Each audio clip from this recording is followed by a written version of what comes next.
Money Monster is directed by Jodie Foster and stars George Clooney and Jack O'Connell. Kyle Budwell, played by O'Connell, invades a financial program hosted by Lee Gates, Clooney, armed with a gun and a bomb, demanding answers. A company that Gates backed to investors lost $800 million and lost its shareholders, including Budwell, a lot of money. The CEO of that company blamed a computer glitch, but Kyle doesn't believe him. This film has such a simple premise but executes it excellently. The plot develops its depth logically but keeps you invested the entire way through. It is tense, but it never gets ridiculously tense. This isn't Green Room. And that, I suppose, in a way, actually is somewhat of a negative slightly in the film, as in it never really ramps the tension up. At no point are you actually worried for Gates's life, genuinely so. At no point do you actually believe he is going to be killed. We never really believe he's actually in danger. That being said, Clooney does provide an excellent foil to O'Connell in the film. He has that natural charm and charisma that really works in this sort of dynamic, but he also has those dramatic teeth that are needed in a film with this sort of tone. The two of them worked really well together. And that brings us on to Jack O'Connell.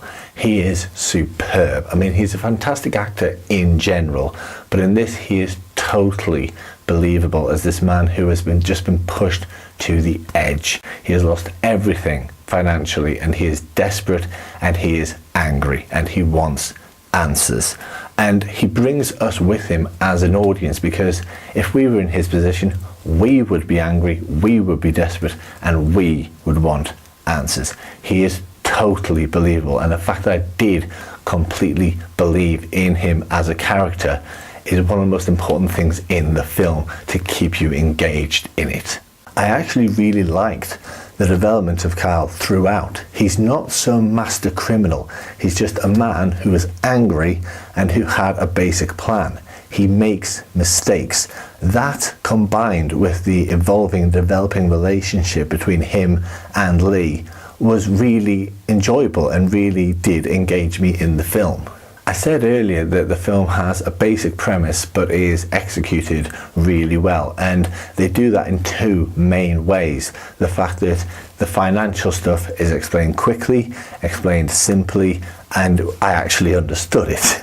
That combined with the fact that they center most of the action on the studio where Kyle and Lee are, for obvious reasons. But they also show you briefly, and they don't dwell on it, but they show you what is happening outside, because obviously a lot of stuff would be happening outside. Of course it would be.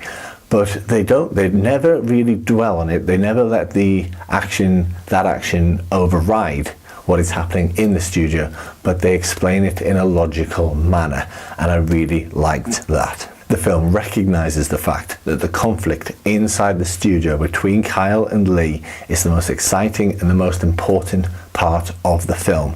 And the whole film revolves around that, but also branches from that in good ways. This is a good, engaging, entertaining thriller, notable for another excellent performance from Jack O'Connell, who is one of the best young actors working today.